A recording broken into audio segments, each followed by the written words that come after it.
Welcome to this episode of the Bridge 360 show. My name is Stephanie Odia, and as you know, the show aims to provide useful information that will bridge the communication gap between the public and government, providing critical infrastructure, economic development through its ministries, departments, and agencies. And our focus remains on the transmission company of Nigeria and its effort to expand the national grid. We will be back after this short break to stay with us.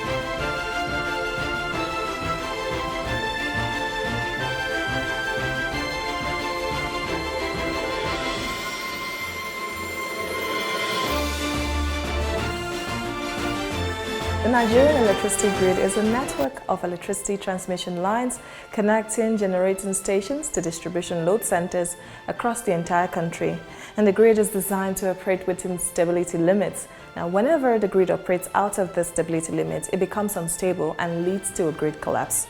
Maintaining a stable grid frequency is a core responsibility of TCN, and that requires a sustained balance between the level of energy fed into the grid by generation companies dispatched to distribution load centers and the level of energy takeoff by the discos. Now, the amount of bulk electricity supply available to a distribution load center is simply a function of electricity made available by generation companies into the transmission network. And TCN has continued to ensure that frequency is always sustained within a tolerance threshold to prevent grid disturbance or even further collapse. And therefore, if generation is low, TCN will or transmit the corresponding amount of energy to distribution load centers to balance the grid.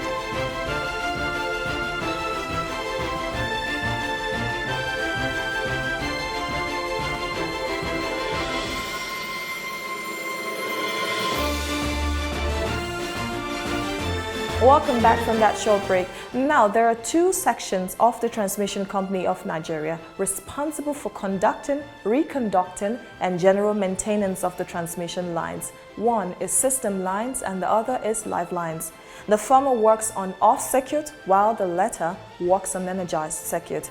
And the emphasis today is on the live lines department. Now, since the creation of the unit has provided reliable intervention to the sustainability and stability of the national grid. The Lifeline team carry out operational maintenance without interrupting the power supply. Now, this suggests where the name of the department, Lifelines, was coined. We caught up with the Lifeline team recently during one of the interventions. Do take a look.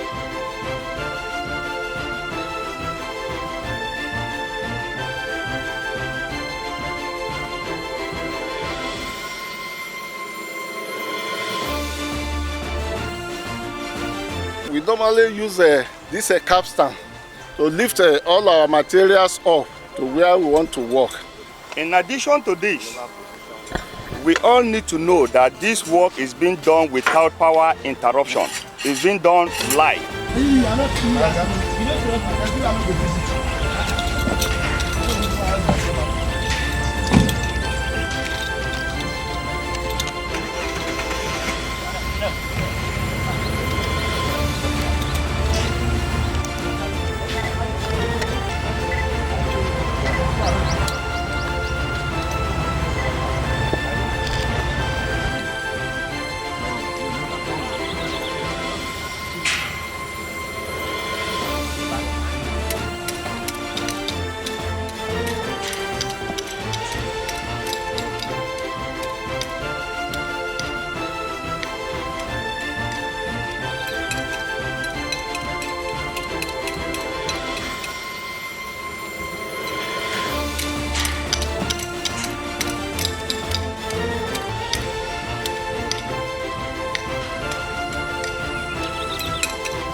Lifeline was inaugurated or put to place 1969 in Kanji by the Canadians.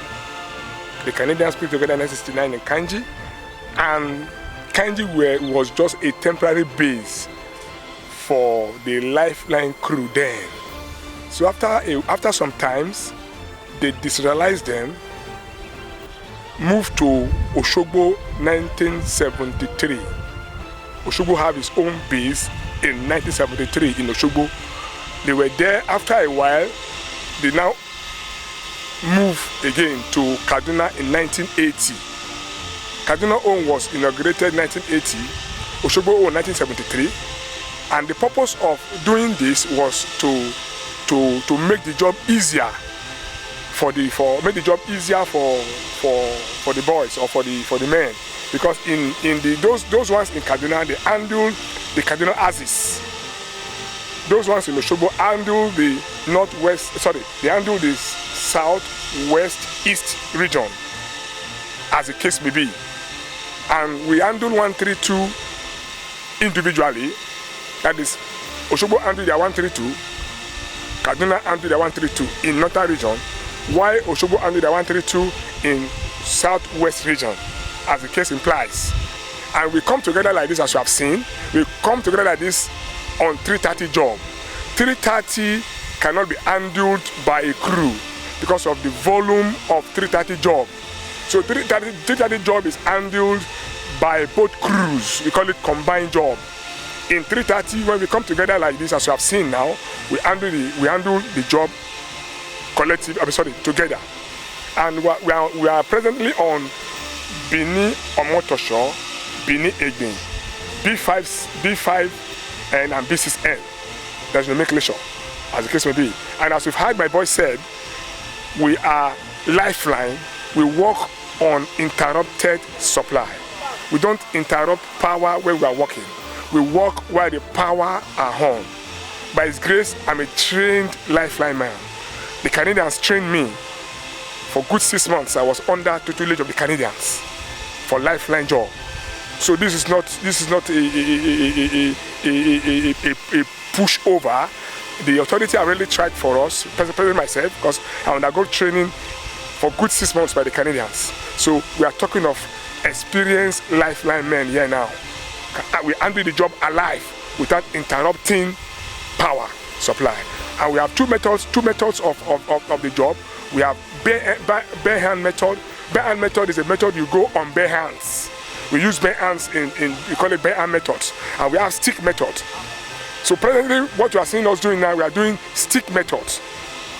We are doing stick method in the sense that most of the trained personnel for bare hand methods, like most of my boss, my colleagues have been retired. So the new boys that have injected in are not experienced to handle bare hand until they are trained, like me. To achieve our purpose with that stick method is with our strength pole. Strength pole fixed to the line, adjusted or fixed or fascinated to tower yoke on the cross arm, and we transfer the weight of the line to the string pole. When the weight is transferred to the string pole, then we disengage the insulator from the line and use the rope to drop the insulator, and we replace the insulator with polymer composite insulator or composite insulator, which we are doing now. And the purpose of this the purpose of changing the glass to polymer is the line is prone to corrosion. Very prone to corrosion. When it's corroded, it detaches. When it detaches, it causes problem to the system generally. So to avoid detaching or to avoid being detached, so we change it beforehand due to corrosive or due to corrosion. Obviously, in the recent time, we've achieved a lot when it comes to Lifeline job. We've just left Bini Kebbi Axis. We just treated or maintained Kanji Bini Kebbi Axis of the grid. And that axis is prone to broken insulators. And on the line, if insulators are broken more than 4 or 5, it causes tripping to the system. And it's an embarrassment. And that line is international line. And to avoid such constant tripping, we tackle the broken insulators on that axis. That's Kanji Binikebi axis. And obviously, that axis have been really on our neck some years ago. But thank God for the present management of TCN. Then we have a Pelletti kind of Land Rover that have been giving us problems for years. We will travel from Oshobo and Kaduna to Binikebi, hours. We are still on the road due to the Pelletti kind of Land Rover we are using.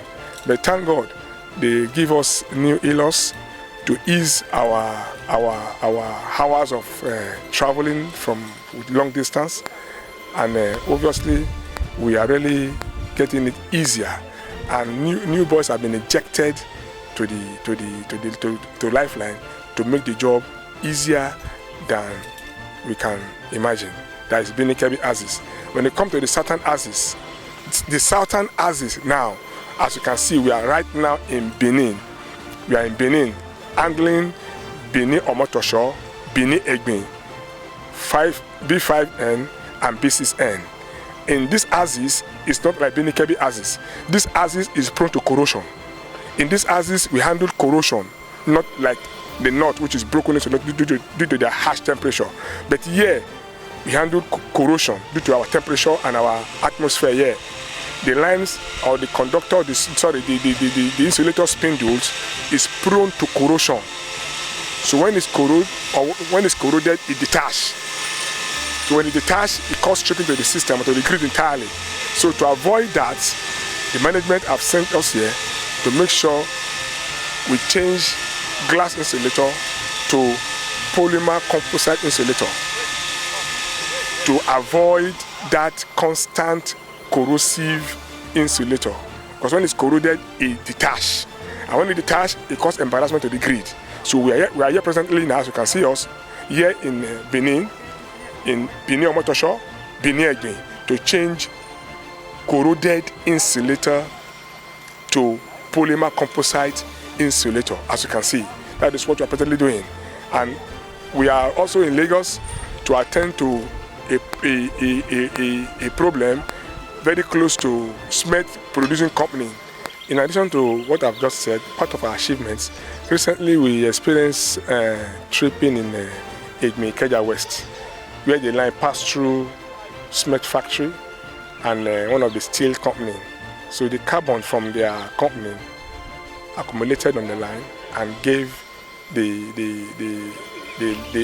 line, or the insulator debts, particles of debts. And if it's accumulated on the spindle or on the glass insulator, it causes tripping. So we went there to Lagos on Egmi Ikeja West to change that axis to polymer composite, which is not like glass insulator that accommodates particles of such carbon that comes out from the company, the cement factory and the steel company, those factories. That we have just tackled before we went to Binikebi, and from Binikebi we just come to Benin here. Lifeline can be lacking to quick response. We are just like quick response to any problem. We call us emergency quick response. There is anywhere that is emergency that you need a quick action. Lifeline will be seconded to the place, and within few days or few minutes, as the case will be, there will be results to the problem on that line. Safety is paramount. Safety is extremely non-negotiable in Lifeline job. Because in Lifeline job, we don't live to tell the stories in Lifeline job. So safety is our watchword. Safety is of our guide. Every man in Lifeline is a safety conscious personnel, because our job as Lifeline is failing one, failing all. We don't make mistakes in our job. In our job, our job is failing one, failing all.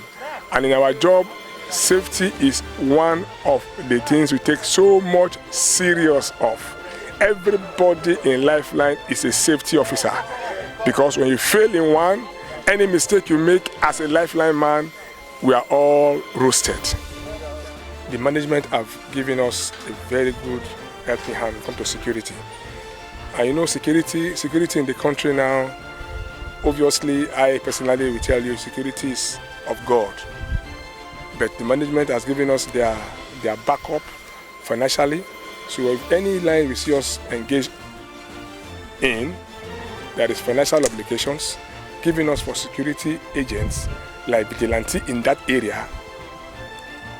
Sometimes we engage the MOPO, and most of the time we engage the local vigilantes, because they are the local people, they are close to the localities.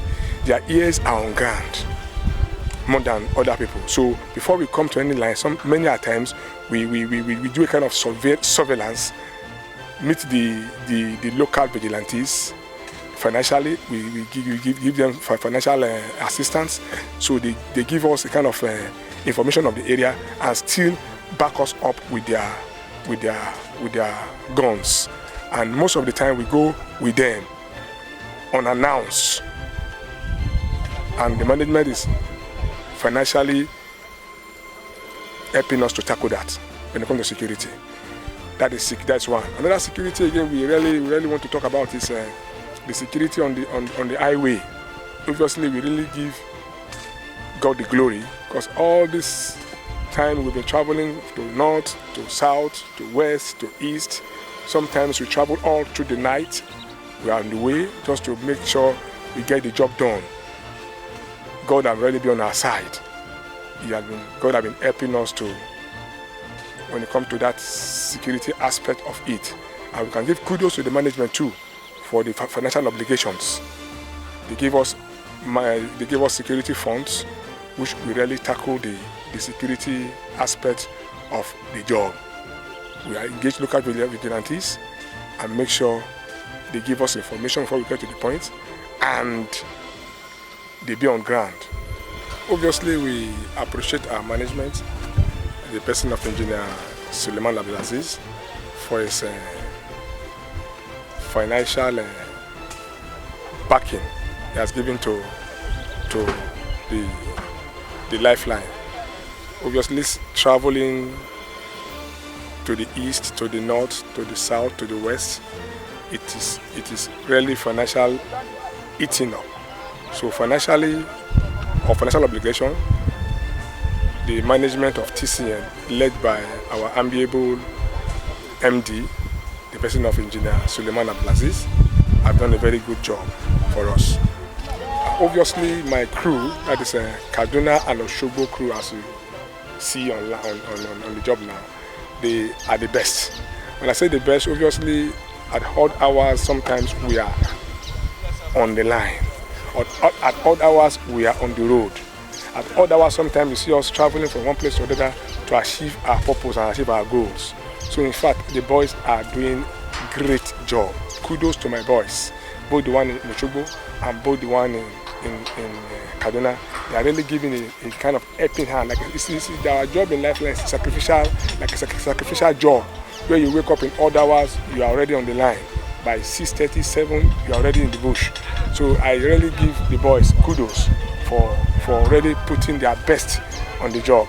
And I plead on behalf of my boys that management should please help us. Training is continuously. Training is a continuous exercise, so that we want more of our Lifeline training for the new intake boys. More continuous training for the new intake boys, so that they are doing their best, so that they can blend up very well. You see, we Lifeline, we are saving the authority from we are saving the authority from loss of revenue. Because if the line trips, every trips in the line are revenue losses, money losses, sometimes life losses. So we Lifeline are saving the country from losses of revenue. When we work alive, we have saved the country from losses of revenue. Because if the line trip on emergency or trip on fault or trip on based on corrosion or corrosive insulator, the management or the country itself losses or lost revenue.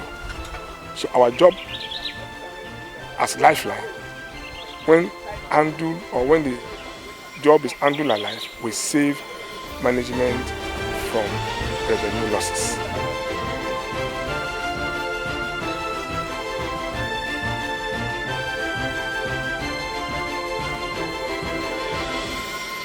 Now, TCN has also continued to reinforce its substations and lines and has equally completed several substations and lines projects, some previously ongoing, as well as commenced new ones nationwide. In line with our well-articulated expansion program, the TCN, the Nigerian Electricity Grid Maintenance Expansion and Rehabilitation Program, NEPMEP, of the Dr. Abdulaziz led management.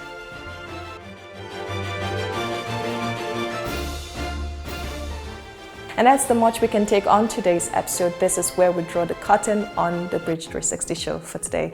Do make it a date with us on this channel the same time next week, and do follow us on all of our social media platforms. We would appreciate your likes and comments. We've also made this package in other languages such as Igbo, Yoruba and Hausa for your viewing pleasure. The information displayed on your screen tells you when and where they are. My name is Stephanie Odia, and bye for now.